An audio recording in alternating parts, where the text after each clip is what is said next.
सरकार national pension system यानी कि एनपीएस में बड़े बदलाव कर सकती है।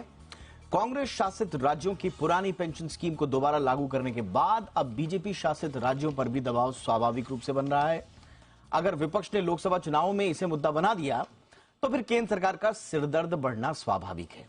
ऐसे में सरकार एनपीएस में ऐसा बदलाव करना चाहती है जिससे वो पुरानी पेंशन स्कीम जैसी ही आकर्षक बनी रहे, लेकिन उसमें थोड़ा सा सरकार पर भी बोझ कम पड़े। आज इस शो में आपकी खबर आपका फायदा में हम इसी पर चर्चा करेंगे और जानेंगे कि एनपीएस में प्रस्तावित बदलाव कैसे हैं, इनसे किससे फायदा होगा और कैसे सरकार एक्चुअल में जो एक्सचेकर पर बोझ है जिसका सबसे ज्यादा हवाला दिया जा रहा है, फ्यूचर जनरेशंस का हवाला दिया जा रहा है, कैसे उस बोझ को कम कर पाएगी और कर्मचारी जो कि लगातार अब सड़कों पर उतरकर विरोध कर रहे हैं उनको समझा पाएगी। करेंगे चर्चा बहुत ही खास मेहमानों के साथ, लेकिन सबसे पहले देखिए रिपोर्ट। लौट रहे हैं खास मेहमानों के साथ।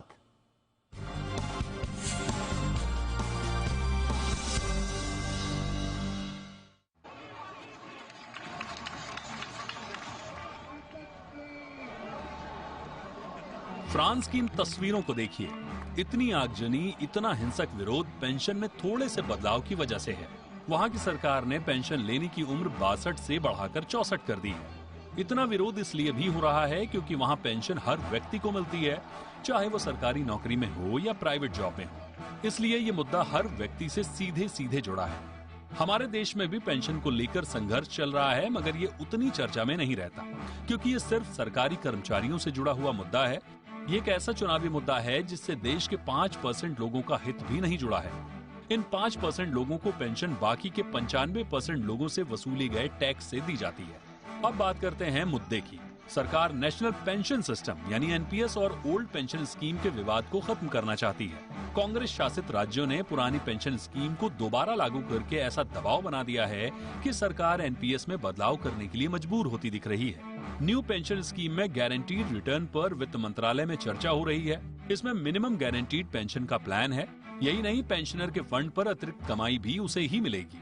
एनपीएस को आकर्षक बनाने के लिए सरकार अपना योगदान 14% से ज्यादा करने पर भी विचार कर रही है।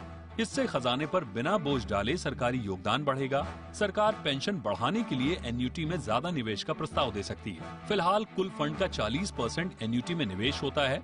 इस एन्युटी से ही लोगों को पेंशन मिलती है। फिलहाल एनपीएस में आखिरी वेतन का करीब 35% तक पेंशन संभव है। हालांकि मार्केट से लिंक होने पर इसकी गारंटी नहीं होती, मगर सारी लड़ाई ये 35% को बढ़ाने के लिए ही हो रही है। अब बताते हैं कि एनपीएस की मौजूदा व्यवस्था क्या है। इसे लेने के लिए सरकारी कर्मचारी को हर महीने अपनी बेसिक सैलरी का 10% हिस्सा एनपीएस मद में कटवाना होता है। इसमें 14% सरकार भी अपना योगदान देती है, यानी फिलहाल बेसिक सैलरी का 24% हिस्सा पेंशन के मद में कट जाता है। ये पैसा फंड मैनेजर्स को दिया जाता है जो कर्मचारी की इच्छा के हिसाब से शेयर और डेट में निवेश करते हैं। जब कर्मचारी रिटायर हो जाता है तो वो कुल कॉर्पस का 60% एक मुश्त निकाल सकता है। रिटायरमेंट के वक्त निकाला गया एक मुश्त पैसा टैक्स फ्री होता है। बाकी 40% रकम एन्युटी प्लान में निवेश की जाती है। इसी एन्युटी के पैसे से लोगों को पेंशन दी जाती है। लेकिन पुरानी पेंशन योजना में पैसे का भुगतान सरकार की ट्रेजरी के जरिए होता है। रिटायरमेंट के वक्त कर्मचारी के वेतन की आधी राशि पेंशन के तौर पर दी जाती है।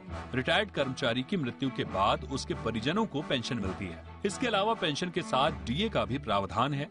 स्कीम में सरकारी कर्मचारियों को कोई योगदान नहीं देना होता है। पेंशन का खर्च इतना बढ़ गया है कि कई राज्यों में सरकारों के पास विकास और जन कल्याण के दूसरे कामों के लिए पैसा ही नहीं बचता। सरकार न्यू पेंशन स्कीम में बदलाव कर पैसे को बचाना चाहती है ताकि विकास के कामों के लिए पैसे कम न पड़े। ब्यूरो रिपोर्ट, जी मीडिया।